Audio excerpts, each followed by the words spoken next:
How are all of you fine folks? Brendan here. Welcome back to Dad Planet, or if you're new, welcome to Dad Planet for the first time. Thanks so much for tuning in. Full-time reseller that I actually only work part-time hours now on my main eBay store. I have other things going on. YouTube cuts into all of that, but I have another What's Sold on eBay video. I'm actually trying to get caught up. It's the end of February. It's February 22nd through the 28th. So I will cover the sales that I did that week. I'll also cover the sales that I did for the entire month. We'll compare them to how I did last year. And then I'm going to talk about that desk that was stolen from me and then just magically reappeared. Let's get into it.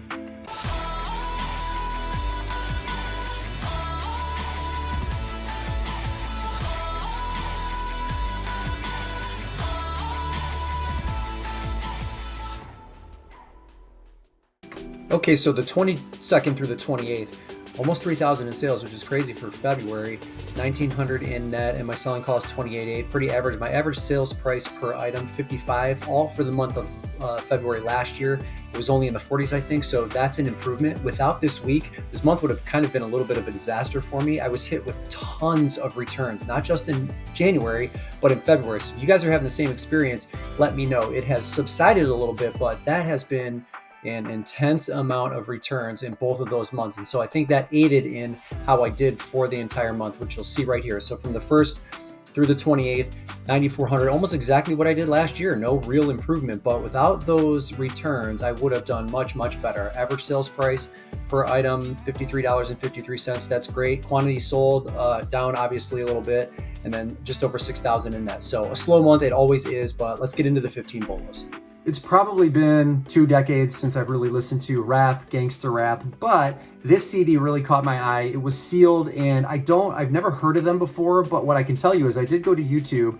I played a couple of the songs that are on the track list. It is quintessential, like 90s gangster rap. Sounded really good, and so I just decided to pick it up. I only picked it up though because of the genre. I didn't pick it up because it was a CD that had sold comps to go off of. It's just a genre pick here. So the Wicked West Night Owl, I did take an offer of $50.99. The buyer is $58.93 all in after shipping and tax. This was either $1 or $2 at a Goodwill. I don't quite remember. It had a little crack in the jewel case, but it was sealed, so the interior was probably fine. But that genre, gangster rap, especially if you can find stuff still sealed, and especially if it's obscure, keep your eye on it. There's a lot of money in that genre still to this day.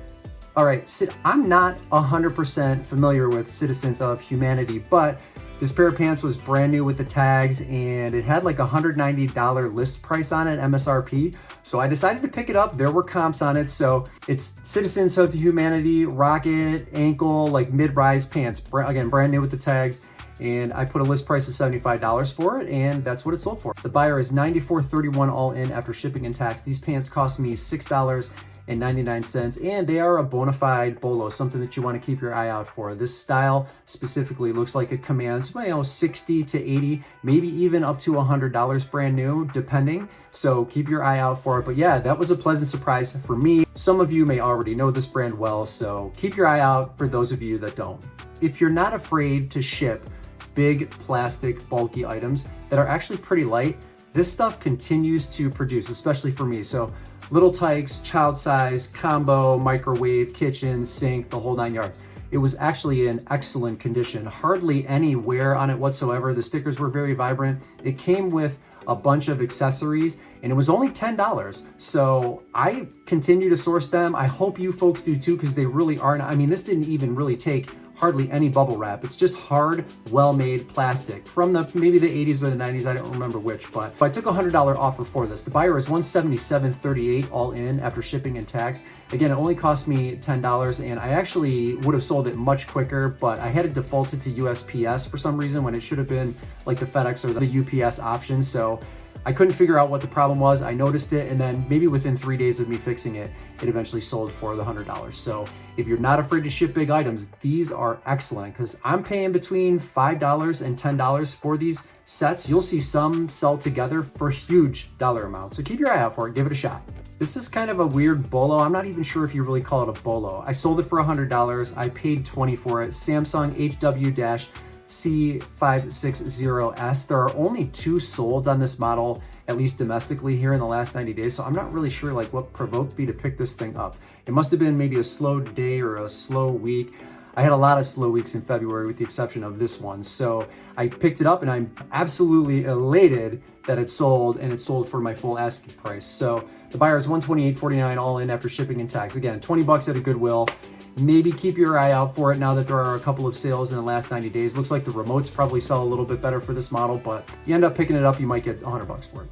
Tis really is the season for these like aluminum vinyl lounge chairs. So this was a great one. I had it listed for $60 and I did take an offer of $50.99. This buyer is just over $80 all in after shipping and tax, and it only cost me $4.99. I've seen a couple in thrift stores recently, but condition wise, way too much rust for me to pick up. But a little bit of rust on some of these, if you guys also notice them in thrift stores, should not deter you. It's like if it's an abnormal amount or it just looks really bad, you'll know what to do. You'll know to pass it up, or you'll know to pick it up based on just the amount, if there is any at all. These sell excellent. It doesn't matter the color, the sizes are usually pretty similar, so you're gonna wanna add that into your description if it's not in there. And I think maybe the item descriptions are now requiring it. At any rate, those vintage aluminum vinyl lawn chairs, now is the time to source them and sell them. Sometimes I buy things, I don't really know what provokes me to buy them. I don't really know why I bought this. So it's a vintage fishing, like a vintage wildlife fish Florida poster. The Conservation Commission, what was I looking at when I was running comps? I'm not really sure. Actually, I remember now being in the store, there were like 99-cent posters in a crate, and there were a bunch of them, and I made an offer for like all of them and they took it. I don't remember what it was. So maybe I paid $10 for like 50. I have a bunch of them in the basement that I really haven't even gotten to, but this one did sell for 40 bucks. So this buyer is $60.67 all in after shipping and tax. This maybe cost me a quarter after you tally it all up with what I paid for the bulk lot. So I don't know if this makes this a BOLO. Now you've got like a $40, proof sold comparable to go on here, but Florida freshwater fish, maybe there's a market for that. I can't really tell you, 100% if there's something to like really be on the lookout for all the time. I just bought it in a bulk lot, got a bunch of them, and like threw a price tag on this one, and it sold. So made someone happy. I'm happy. Everybody's happy. Good sale. There are actually a lot of collectors for these, especially in new condition, but there are also collectors for these Mega Bloks in pre-owned condition as well. So that's something that I learned just through like the messaging system and people making me offers and describing these things. So I sourced this, and I don't remember, it's been so long since I've had it. I think it was $3.99, $4.99. I mean, it could have been $8.99. I don't remember. It's in one of my like videos from way back when. So someone will have to call me out on it because I don't remember exactly what I paid, but it's from the Mega Bloks Legends King Arthur line, and you want to keep your eye out for it for sure. I got lucky because this was brand new. I had it listed for $90. It sat for quite a long time. They eventually did take an offer of $65. So this buyer is $76.81 all in after shipping and tax. Again, I don't remember what I paid. Wasn't a ton, but again, Legends King Arthur, keep your eye out for it, because even though Mega Bloks is like highly collectible, it seems like this line commands a higher price for whatever reasons. Maybe it's older, I can't really tell you, but just if you happen upon it, you probably get a little higher price than you would some of the other ones. It's an Olympus memory card that sold for a huge dollar amount, and it's a bona fide BOLO as well. So I had this listed for $69.99. It eventually did sell for $59.49. This buyer is $68.24 all in after shipping and tax. It only cost me $2.99, and maybe they priced it that way because they felt it was old, like stock, outdated tech. Because normally I think they would have like priced this at $4.99, $5.99, but we're drawing straws here at this point. This is an excellent BOLO, so keep your eye out for it. The 2 GB memory card specifically here, I'll put comps on the screen.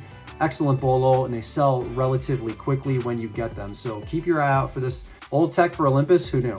All right, I found this at the bins, so I'm gonna say this cost maybe around $7, $8 because of its weight, but it did eventually sell for full price. I thought I priced it aggressively at $40, and I did get a full price offer. So this buyer is $61.80 all in after shipping and tax. It's like a spine corrector. The apparatus was like a little bit strange feeling for me, but it was in excellent condition, relatively clean, which is interesting because it came from the bins. Sometimes you have to spend a little bit more time cleaning some of your items, and it was just mixed with the luggage and the hats and whatever. I picked it up, and grabbed it. But it is a BOLO. I see a lot of these selling consistently now. So if you happen to see it in a store and it's in proper working condition, make sure you go ahead and grab it, because there's a $40 comp on your hands right here. Donna. I had to do a little bit of research because I couldn't identify what exactly or who exactly this was, but she is Dawn of the Dead, and this little hanging, like, scary looking figure, light up figure, the mouth moves, the whole 9 yards. And you know, Halloween sells year round, but she comes on, and you'll see when I put comps on the screen here in just a second, she comes on a full-size figure, and she's in some other things that Jemmy makes, but this was like really peculiar looking and kind of spooky. But I love Halloween stuff, so I picked it up and put a $40 price tag on it. But I did take an offer of $33.99. So this buyer is $51.03 after shipping and tax. She was actually pretty light, so it was like $2 to $3 it cost me, since this also came from the bins. She had like fake bugs in her hair. It was just a creepy looking thing, but sold quickly, got positive feedback. So hey, works for you, works for me. So yet another bins find, and I was actually really surprised because I don't do a whole lot of handbags. Like, I don't like getting into the authenticity thing and whatnot. It just there's other items that I think I can find quicker where I don't have to kind of put up with, like, is this real or is this not real? This bag was clearly real, and not only that, it was in phenomenal condition. So Coach Poppy bag, signature crossbody, all black with a purple interior, really well made, and I couldn't believe the condition, because a lot of the things you see at the bins have been like store leftovers and they're destroyed or whatever, for whatever reason. This one was like really clean. So I listed it for $45 and got a full price offer. This buyer is $60.59 all in after shipping and tax. $3, maybe $4. It was pretty lightweight, but phenomenal condition. So Coach bags, they still sell well. You're not gonna make $1 million on them. And you know, there are some bags that will do better than others, but got lucky on this one, great sale. I'm still continuing to source Ikea as much as I can. These are drapes. There's nothing special to them, like white curtains, but this style, for whatever reason, Hilmari, is a BOLO. So I priced these at $39.99, got a full price offer for them as well.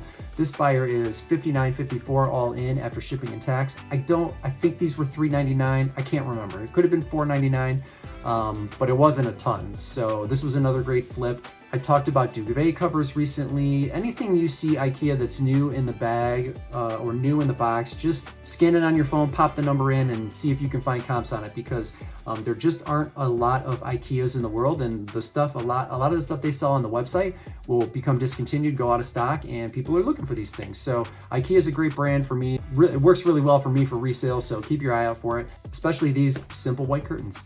This one surprised me. I mean, it shouldn't surprise me because it's Mountain Hardware, it's well made, it's a puffer jacket, so it's a style that is still desirable, green color, but the nitrous down puffer jacket, I mean, I had it listed for $100 and I took an offer of $85. I couldn't believe it. I found this at a Goodwill. I think it cost me $6.99, and I had to do a little bit of work because I couldn't identify like the exact style of puffer jacket that this was, but man, what a home run this was. It was an amazing sale. This buyer was $106.28 all in after shipping and tax, and for only paying $7, it's like, holy moly. I mean, if you just have, you know, 10 of these every week, you'd be doing really, really well. But it's Mountain Hardware Nitrous. If you happen to spot it, make sure you look for it. This is 800 fill, which I think makes it probably a little bit more expensive. And so that's how I was able to command the $85 price tag. So just got lucky, just being in the right place at the right time, doing what I do, and I hope you find this as well. Okay, I was at a Goodwill about 45 minutes from my house, and they rolled the cart out, had a bunch of Bratz items in it. There were 3 dolls in there, and then 3 of the small miniature styling heads, not the really large ones, for those of you that are familiar with this brand. And it only cost me $4 for the entire bag. This is the first item that sold from that bag. So this is Chloe from the Genie Magic series Bratz, 2006. I believe she's 100% complete, if not really, really close. But Chloe in the Genie Magic brand is a BOLO because I think she's the hardest one to find, or she's just the hardest one to find comps on. So obviously look for Bratz dolls, but look for that line specifically. This was a great sale. I got full price for it, and it sold maybe within 3 or 4 days of me listing it for full price. $50. This buyer is $58.91 all in after shipping and tax.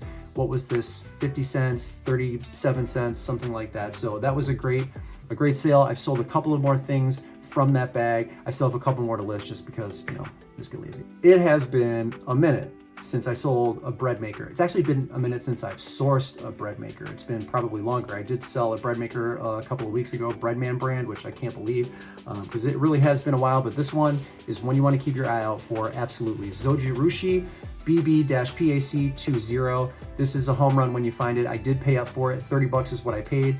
I sold it for $179.99. This buyer is $322.87 all in after shipping and tax, and that includes a $60 custom fee charge, which, by the way, eBay does not tax us on as far as my eyes can see. If you guys are noticing something different in your numbers, please let me know, let the community know, but I don't think you get taxed on the custom fee like you do the shipping and the taxes that the buyer pays. So keep that in mind. This was a great sale in a really good week in a very slow month for me. Thanks for watching. All right, so I'm gonna give you an update on the dresser, the credenza, the buffet, whatever it is you call it. So unfortunately, if you're looking for a big, juicy, saucy story, I simply do not have one. And the reason is they are still being extremely tight-lipped. So here's how this went down. That night, when I went in to make that purchase, there were three employees that I was aware of in the house. There was somebody in the front of the house, there was the manager on duty, and then there was someone in the back of the house moving the furniture in and out. So I made the purchase. I asked the manager if we could put it all the way in the back, like in the back of the store. She went back and looked, said there was no room. So she and I moved it into a position on the floor that it wouldn't get dinged up on. And, you know, the thing needs work. Like, it really needs to be refinished. It's still a fantastic piece, but I wanted to move it, like, at least so that it didn't get kind of, you know, busted up. I didn't think in a million years the thing would go missing. So according to the, like, store manager, who I gave all my information to, I gave her the video, pictures of the dresser, and a copy of my receipt. A week later, she calls me and says, "Hey, we have your dresser. When would you like to come pick it up?" And I was like, you are kidding me. I mean, that was the best case scenario, and that's the only thing I asked about. I don't care what happened or how we got here. Like, I just wanted the item that I paid for in the store. I didn't think that that was unreasonable by any means. So she could not give me any details. They ran an investigation. Now, what I will tell you is the three people that were working that night are all still employed by Goodwill. I go in there as a routine in my business, and all three of them have been working shifts. So I have literally no idea how that woman was able to get that dresser back. What do you guys think? I really don't know, but they certainly won't tell me, and I'm not going to pry because really, I don't care. I couldn't care less what happened. To me, this looks like the happiest of happy endings, right? No one lost their job, and I got my dresser back. So I'm going to assume then that there was no wrongdoing or it was an accident, but what do I know? They had loss prevention investigated. They did a whole thing, and she couldn't tell me. She may have if I would have pried, but I'm not a drama queen. Like, I don't care. Just give me my item and let me go about my day. And that's exactly what she did. So happy ending. What else can I tell you? Sorry there's no juice involved there, but that's it. That's all I have for you. Brendan here, Dad Planet. Thanks so much for listening. Thanks so much for tuning in. Hit that like button if you liked what you saw or you learned something today, and then always consider subscribing and becoming a member of our family, the Dad Planet family. Thanks so much. We'll see you in the next video.